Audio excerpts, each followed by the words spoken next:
Je demande toujours qui a en main la liste des bons matchs en 2014. Et si quelqu'un là qui me la donne, quoi. Il y a toujours Leverkusen dessus et c'est tout. Et le match aller de Chelsea.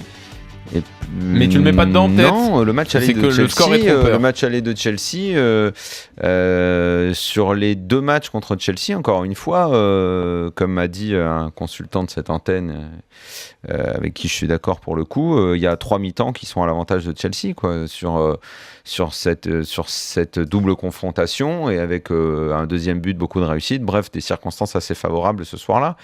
Donc résultat, la liste des matchs en 2014, elle est toute petite. Je trouve que le jeu se délite de plus en plus, que les individualités plongent toutes. J'en vois plus une à son niveau du début de saison.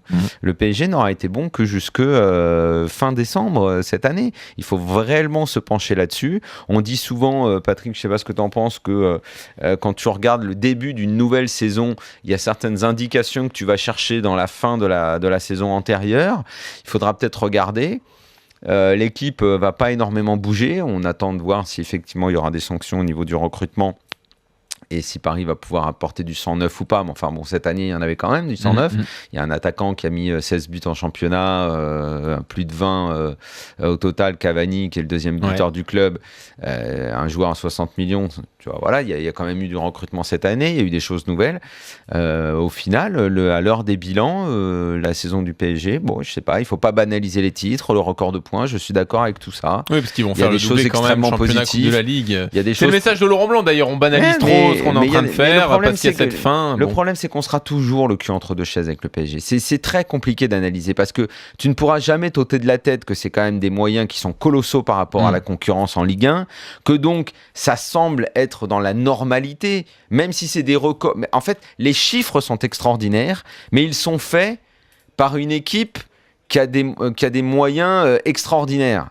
Donc, tu vois, la balance entre ces deux choses-là fait que tu ne sais pas véritablement où te situer. On a du mal à être admiratif aussi, peut-être. Est-ce que tu partages ce constat, Patrick ? Ma pensée.